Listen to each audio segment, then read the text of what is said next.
कोज़ात चौथा बाब। और ओहोद की वफात के बाद बनी इसराइल ने फिर खुदावंद के हजूर बदी की। सो खुदावंद ने उनको कैनान के बादशाह याबीन के हाथ, जो हसूर में सल्तनत करता था, बेचा, और उसके लश्कर के सरदार का नाम सजेरा था। वो दीगर अकवाम के शहर हुरसोत में रहता था।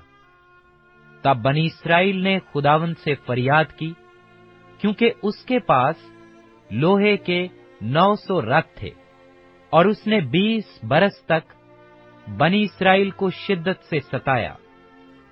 उस वक्त लफिदोत की बीवी दबोरा नबिया बनी इसराइल का इंसाफ किया करती थी, और वो इफ्राइम के कोहिस्तानी मुल्क में रामा और बैतिल के दरमियान दबोरा की खजूर के दरख्त के नीचे रहती थी, और बनी इसराइल उसके पास इंसाफ के लिए आते थे। और उसने कादिस नफ्ताली से अबीनहयोम के बेटे बर्क को बुला भेजा, और उससे कहा कि क्या खुदावंद इस्राएल के खुदा ने हुक्म नहीं किया कि तू तबूर के पहाड़ पर चढ़ जा, और बनी नफ्ताली और बनी जुबलून में से 10,000 आदमी अपने साथ ले ले, और मैं नहर के सोन पर याबीन के लश्कर के सरदार यसेरा को और उसके रथों और फौज को तेरे पास खींच लाऊंगा, और उसे तेरे हाथ में कर दूंगा। और बर्क ने उससे कहा, अगर तू मेरे साथ चलेगी तो मैं जाऊंगा, पर अगर तू मेरे साथ नहीं चलेगी तो मैं नहीं जाऊंगा। उसने कहा, मैं जरूर तेरे साथ चलूंगी, लेकिन इस सफर से जो तू करता है तुझे कुछ इज्जत हासिल ना होगी, क्योंकि खुदावंद यसेरा को एक औरत के हाथ बेच डालेगा। और दबोरा उठकर बर्क के साथ कादिस को गई, और बर्क ने ज़ेबूलून और नफ्ताली को कादिस में बुलाया, और 10,000 मर्द अपने हमरा लेकर चढ़ा, और दबोरा भी उसके साथ चढ़ी। और हेबर के येनी ने, जो मूसा के साले हेबाब की नस्ल से था, कि येनियों से अलग होकर कादिस के करीब ज़नीनिम में बलूत के दरख्त के पास अपना डेरा डाल लिया था। तब उन्होंने सयेरा को खबर पहुंचाई कि बर्क बिन अबीनिहोम कोहे तबूर पर चढ़ गया है। और सयेरा ने अपने सब रथों को, यानी लोहे के 900 रथों, और अपने साथ के सब लोगों को दीगर अकवाम के शहर हिरसोत से कैसून की नदी पर जमा किया। तब दबूरा ने बर्क से कहा कि उठ, क्योंकि यही वो दिन है जिसमें खुदावंद ने यसेरा को तेरे हाथ में कर दिया है। क्या खुदावंद तेरे आगे नहीं गया है? तब बर्क और वो 10,000 मर्द उसके पीछे पीछे कोहे तबूर से उतरे, और खुदावंद ने सयेरा को और उसके सब रथों और सब लश्कर को तलवार की धार से बर्क के सामने शिकस्त दी। और सयेरा रथ पर से उतरकर पैदल भागा, और बर्क रथों और लश्कर को दीगर अकवाम की हुरसूत शहर तक रेगता गया। चुनाचे सयेरा का सारा लश्कर तलवार से नाबूद हुआ, और एक भी ना बचा। पर सयेरा हेबर कय्येनी की बीवी याएल के डेरे को पैदल भाग गया, इसलिए कि हसूर के बादशाह याबीन और हेबर कय्येनी के घराने में सुलह थी। तब याएल सयेरा से मिलने को निकली, और उससे कहने लगी, ऐ मेरे खुदावंद, आ, मेरे पास आ, और हरासान ना हो। सो वो उसके पास डेरे में चला गया, और उसने उसको कंबल उड़ा दिया। तब सयेरा ने उससे कहा कि जरा मुझे थोड़ा सा पानी पीने को दे, क्योंकि मैं प्यासा हूं। सो उसने दूध का मशकीजा खोलकर उसे पिलाया, और फिर उसे उड़ा दिया। तब उसने उससे कहा कि तू डेरे के दरवाजे पर खड़ी रहना, और अगर कोई शख्स आकर तुझसे पूछे कि यहाँ कोई मर्द है, तो तू कह देना कि नहीं। तब हेबर की बीवी याएल डेरे की एक मेख और एक मेंचू को हाथ में ले दबे पांव उसके पास गई, और मेख उसके कनपटियों पर रखकर ऐसी ठोंकी कि वो पार होकर जमीन में जा धसी। क्योंकि वो गहरी नींद में था, पस वो बेहोश होकर मर गया। और जब बर्क सयेरा को रेंगता आया, तो याएल उससे मिलने को निकली और उससे कहा, आ जा, और मैं तुझे वही शख्स जिसे तू ढूंढता है दिखा दूंगी। पस उसने उसके पास आकर देखा कि सयेरा मरा पड़ा है और मेख उसकी कनपटियों में है। सो खुदावंद ने उस दिन कैनान के बादशाह याबेन को बनी इस्राएल के सामने नीचा दिखाया, और बनी इस्राएल का हाथ कैनान के बादशाह याबेन पर ज्यादा गालिब भी होता गया, यहाँ तक कि उन्होंने शाहे कैनान याबेन को नेस्त कर डाला। कुजात 5वां बाब। उसी दिन दबोरा और अबी नोएम के बेटे बरक ने ये गीत गाया कि पेशवाओं ने जो इस्राएल की पेशवाई की और लोग खुशी खुशी भर्ती हुए, इसके लिए खुदावंद को मुबारक कहो। ए बादशाहो सुनो, ए शाहजादो कान लगाओ, मैं खुद खुदावंद की सताइश करूंगी। मैं खुदावंद इस्राएल के खुदा की मदा गाऊंगी।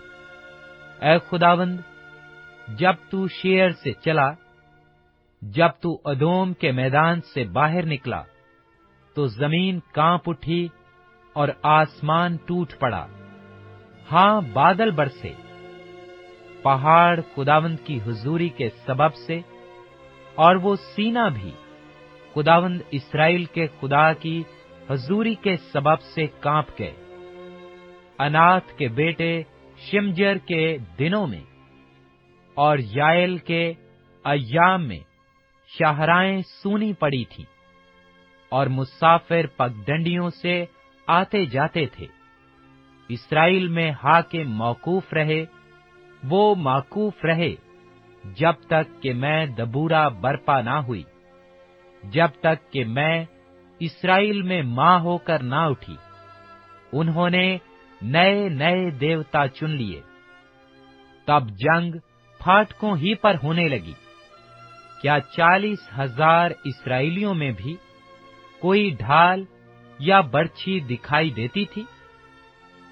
मेरा दिल इस्राएल के हाकिमों की तरफ लगा है, जो लोगों के बीच खुशी खुशी भर्ती हुए। तुम खुदावंद को मुबारक कहो। ऐ तुम सब जो सफेद गधों पर सवार हुआ करते हो, और तुम जो नफीस गलीचों पर बैठते हो, और तुम लोग जो रास्ता चलते हो, सब इसका चर्चा करो।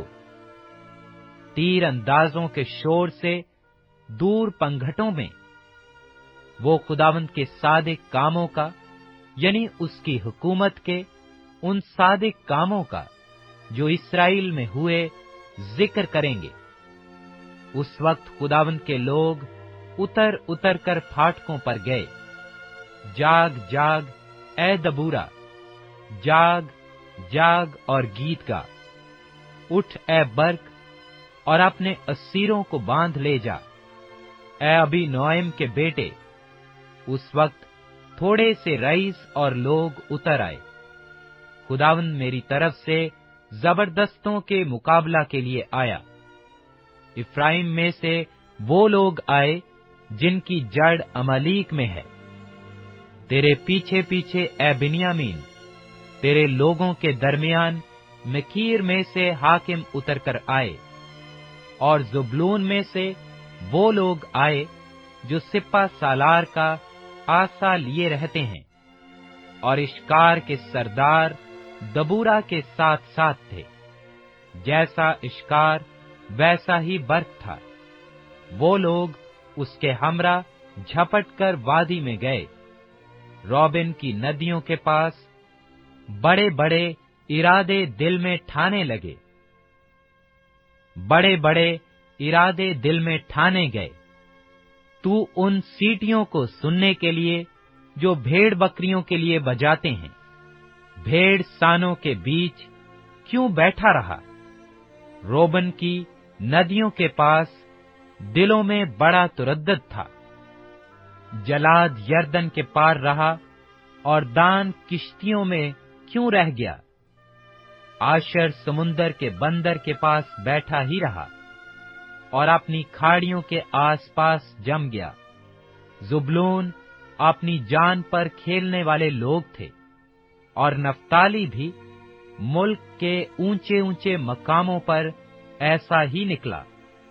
बादशाह आकर लड़े। तब केनान के बादशाह तन्नाक में मजद के चश्मों के पास लड़े, पर उनको कुछ रुपए हासिल न हुए। आसमान की तरफ से भी लड़ाई हुई, बल्कि सितारे भी अपनी अपनी मंजिल में सय्यरा से लड़े। केसून नदी उनको बहा ले गई, यानी वही पुरानी नदी जो केसून नदी है। ऐ मेरी जान, तू जोरों में चल। उनके कूदने, उन जबरदस्त घोड़ों के कूदने के सबब से समों के टाप की आवाज होने लगी। खुदावंद के फरिश्ता ने कहा कि तू मेरोज पर लानत करो, उसके बाशिंदों पर सख्त लानत करो, क्योंकि वो खुदावंद की कुमक को जोरावरों के मुकाबिल खुदावंद की कुमक को ना आए। हेबरकीनी की बीवी याएल सब औरतों से मुबारक ठहरेगी। जो औरतें डेरों में हैं, उनसे वो मुबारक होगी। सय्यरा ने पानी मांगा, उसने उसे दूध दिया। अमीरों की काब में वो उसके लिए मक्खन लाई। उसने अपना हाथ मेख को और अपना दाहिना हाथ भड़ियों के मेंचू को लगाया, और मेंचू से उसने सय्यरा को मारा। उसने उसके सिर को फोड़ डाला और उसकी कनपटियों को वार पार छेद दिया। उसके पांव पर वो झुका, वो गिरा और पड़ा रहा। उसके पांव पर वो झुका और गिरा। जहां वो झुका था, वहीं वो मर गिरा। सय्यरा की मां खिड़की से झांकी और चिल्लाई। उसने झिलमिली की ओट से पुकारा कि उसके रथ के आने में इतनी देर क्यों लगी? उसके रथों के पहिए क्यों अटक गए? उसकी दानिशमंद औरतों ने जवाब दिया, बल्कि उसने अपने को आप ही जवाब दिया। क्या उन्होंने लौटकर पाकर उसे बांट नहीं लिया है? क्या हर मर्द को एक एक बल्कि दो दो कंवारियां और सय्यरा को रंगारंग कपड़ों की लूट, बल्कि बेल बूटे कढ़े हुए रंगारंग कपड़ों की लूट, और दोनों तरफ बेल बूटे कढ़े हुए रंगारंग कपड़ों की लूट, जो असीरों की गर्दनों पर लदी हुई नहीं मिली। ऐ खुदावंद, तेरे सब दुश्मन ऐसे ही हलाक हो जाएं, लेकिन उसके प्यार करने वाले आफताब की मानिंद हों, जब वो आबोताब के साथ तलू होता है। और मुल्क में 40 बरस अमन रहा। कुजात छठा बाब। और बनी इस्राएल ने खुदावंद के आगे बदी की, और खुदावंद ने उनको 7 बरस तक मिद्यानियों के हाथ में रखा। और मिद्यानियों का हाथ इस्राएलियों पर गालिब हुआ, और मिद्यानियों के सबब से बनी इस्राएल ने अपने लिए पहाड़ों में खो और गार और कले बना लिए। और ऐसा होता था कि जब बनी इस्राएल कुछ बोते थे, तो मिद्यानी और अमालेकी और अहले मशरिक उन पर चढ़ आते थे, और उनके मुकाबिल डेरे लगाकर गजा तक کھیتوں کی پیداوار کو برباد کر ڈالتے، اور بنی اسرائیل کے لیے نہ تو کچھ معاش، نہ بھیڑ بکری، نہ گائے بیل، نہ گدھا چھوڑتے تھے، کیونکہ وہ اپنے چوپایوں اور ڈیروں کو ساتھ لے کر آتے، اور ٹڈیوں کے دل کی مانند آتے، اور وہ اور ان کے اونٹ بے شمار ہوتے تھے۔ یہ لوگ ملک کو تباہ کرنے کے لیے آ جاتے تھے۔ سو اسرائیلی مدیانیوں کے سبب سے نہایت خستہ حال ہو گئے، اور بنی اسرائیل خداوند سے فریاد کرنے لگے۔ اور جب بنی اسرائیل مدیانیوں کے سبب سے خداوند سے فریاد کرنے لگے، تو خداوند نے بنی اسرائیل کے پاس ایک نبی کو بھیجا۔ اس نے ان سے کہا کہ خداوند اسرائیل کا خدا یوں فرماتا ہے کہ میں تم کو مصر سے لایا، اور میں نے تم کو غلامی کے گھر سے باہر نکالا۔ میں نے مصریوں کے ہاتھ سے اور ان سبوں کے ہاتھ سے جو تم کو ستاتے تھے تم کو چھڑایا، اور تمہارے سامنے سے ان کو دفع کیا، اور ان کا ملک تم کو دیا۔ اور میں نے تم سے کہا تھا کہ خداوند تمہارا خدا میں ہوں۔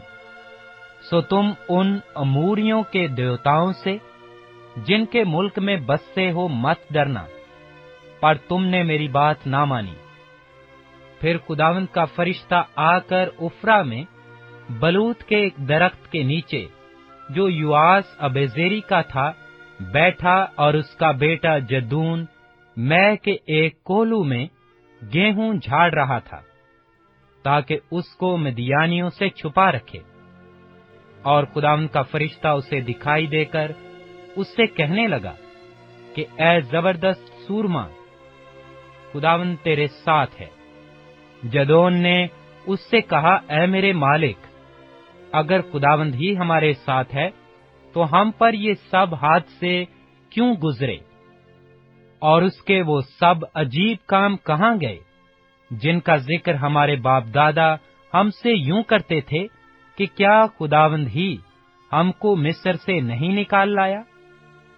پر اب تو خداوند نے ہم کو چھوڑ دیا اور ہم کو مدیانیوں کے ہاتھ میں کر دیا۔ تب خداوند نے اس پر نگاہ کی اور کہا کہ تو اپنے اسی زور میں جا اور بنی اسرائیل کو مدیانیوں کے ہاتھ سے چھڑا۔ کیا میں نے تجھے نہیں بھیجا؟ اس نے اس سے کہا، اے مالک، میں کس طرح بنی اسرائیل کو بچاؤں؟ میرا گھرانہ منسی میں سب سے غریب ہے، اور میں اپنے باپ کے گھر میں سب سے چھوٹا ہوں۔ خداوند نے اس سے کہا، میں ضرور تیرے ساتھ ہوں گا، اور تو مدیانیوں کو ایسا مار لے گا جیسے ایک آدمی کو۔ تب اس نے اس سے کہا کہ اب اگر مجھ پر تیرے کرم کی نظر ہوئی ہے تو اس کا مجھے کوئی نشان دکھا کہ مجھ سے تو ہی باتیں کرتا ہے، اور میں تیری منت کرتا ہوں کہ تو یہاں سے نہ جا جب تک میں تیرے پاس پھر نہ آؤں اور اپنا ہدیہ نکال کر تیرے آگے نہ رکھوں۔ اس نے کہا کہ جب تک تو پھر آ نہ جائے میں ٹھہرا رہوں گا۔ تب جدعون نے جا کر بکری کا ایک بچہ اور ایک ایفا آٹے کی فطیری روٹیاں تیار کیں، اور گوشت کو ایک ٹوکری میں اور شوربہ ایک ہانڈی میں ڈال کر اس کے پاس بلوت کے درخت کے نیچے لا کر گزرانا۔ تب خداوند کے فرشتہ نے اسے کہا، اس گوشت اور فطیری روٹیوں کو لے جا کر اس چٹان پر رکھ اور شوربہ کو انڈھیل دے۔ اس نے ویسا ہی کیا۔ تب خداوند کے فرشتہ نے اس عصا کی نوک سے جو اس کے ہاتھ میں تھا گوشت اور فطیری روٹیوں کو چھوا، اور اس پتھر سے آگ نکلی اور اس نے گوشت اور فطیری روٹیوں کو بھسم کر دیا۔ تب خداوند کا فرشتہ اس کی نظر سے غائب ہو گیا، اور جدون نے جان لیا کہ وہ خداوند کا فرشتہ تھا۔ سو جدون کہنے لگا، افسوس ہے اے مالک خداوند کہ میں نے خداوند کے فرشتہ کو روبرو دیکھا۔ خداوند نے اس سے کہا، تیری سلامتی ہو، خوف نہ کر، تو مرے گا نہیں۔ تب جدون نے وہاں خداوند کے لیے مذبح بنایا اور اس کا نام یہوہ سلوم رکھا، اور وہ اب زیریوں کے عفرا میں آج تک موجود ہے۔ اور اسی رات خداوند نے اسے کہا کہ اپنے باپ کا جوان بیل، یعنی وہ دوسرا بیل جو 7 برس کا ہے، لے اور بال کے مذبح کو جو تیرے باپ کا ہے ڈھا دے، اور اس کے پاس کی یسرت کو کاٹ ڈال۔ اور خداوند اپنے خدا کے لیے اس گھڑی کی چوٹی پر قاعدہ کے مطابق ایک مذبح بنا، اور اس دوسرے بیل کو لے کر اس یسرت کی لکڑی سے جسے تو کاٹ ڈالے گا سوختنی قربانی گزران۔ تب جدون نے اپنے نوکروں میں سے 10 آدمیوں کو ساتھ لے کر جیسا خداوند نے اسے فرمایا تھا کیا، اور چونکہ وہ یہ کام اپنے باپ کے خاندان اور اس شہر کے باشندوں کے ڈر سے دن کو نہ کر سکا، اس لیے اسے رات کو کیا۔ جب اس شہر کے لوگ صبح سویرے اٹھے تو کیا دیکھتے ہیں کہ بال کا مذبح ڈھایا ہوا اور اس کے پاس کی یسرت کٹی ہوئی، اور اس مذبح پر جو بنایا گیا تھا وہ دوسرا بیل چڑھایا ہوا ہے۔ اور وہ آپس میں کہنے لگے، کس نے یہ کام کیا؟ اور جب انہوں نے تحقیقات اور پرسش کی تو لوگوں نے کہا کہ یواس کے بیٹے جدون نے یہ کام کیا ہے۔ تب اس شہر کے لوگوں نے یواس سے کہا کہ اپنے بیٹے کو نکال لا تاکہ قتل کیا جائے، اس لیے کہ اس نے بال کا مذبح ڈھا دیا اور اس کے پاس کی یسرت کاٹ ڈالی ہے۔ یواس نے ان سبوں کو جو اس کے سامنے کھڑے تھے کہا، کیا تم بال کے واسطے جھگڑا کرو گے یا تم اسے بچا لو گے؟ جو کوئی اس کی طرف سے جھگڑا کرے وہ اسی صبح مارا جائے۔ اگر وہ خدا ہے تو آپ ہی اپنے لیے جھگڑے، کیونکہ کسی نے اس کا مذبح ڈھا دیا ہے۔ اس لیے اس نے اس دن جدون کا نام یہ کہہ کر یوربال رکھا کہ بال آپ اس سے جھگڑ لے، اس لیے کہ اس نے اس کا مذبح ڈھا دیا ہے۔ تب سب مدیانی اور املیکی اور اہل مشرق اکٹھے ہوئے، اور پار ہو کر یزریل کی وادی میں انہوں نے ڈیرا کیا۔ تب خداوند کی روح جدون پر نازل ہوئی، سو اس نے نرسنگا پھونکا، اور ابیزر کے لوگ اس کی پیروی میں اکٹھے ہوئے۔ پھر اس نے سارے منسی کے پاس قاصد بھیجے، سو وہ بھی اس کی پیروی میں فراہم ہوئے، اور اس نے آشر اور زبلون اور نفتالی کے پاس بھی قاصد روانہ کیے، سو وہ ان کے استقبال کو آئے۔ تب جدون نے خدا سے کہا کہ اگر تو اپنے قول کے مطابق میرے ہاتھ کے وسیلہ سے بنی اسرائیل کو رہائی دینی چاہتا ہے تو دیکھ، میں بھیڑ کی اون کھلیان میں رکھ دوں گا۔ سو اگر اوس فقط اون ہی پر پڑے اور آس پاس کی زمین سب سوکھی رہے تو میں جان لوں گا کہ تو اپنے قول کے مطابق بنی اسرائیل کو میرے ہاتھوں کے وسیلہ سے رہائی بخشے گا۔ اور ایسا ہی ہوا، کیونکہ وہ صبح کو جو سویرے اٹھا اور اس اون کو دبایا اور اون میں سے اوس نچوڑی تو پیالہ بھر پانی نکلا۔ تب جدون نے خدا سے کہا کہ تیرا غصہ مجھ پر نہ بھڑکے، میں فقط ایک بار اور عرض کرتا ہوں، میں تیری منت کرتا ہوں کہ فقط ایک بار اور اس اون سے آزمائش کر لوں۔ اب صرف اون ہی اون خشک رہے، اور آس پاس کی سب زمین پر اوس پڑے۔ سو خداوند نے اس رات ایسا ہی کیا، کیونکہ فقط اون ہی خشک رہی اور ساری زمین پر اوس پڑی۔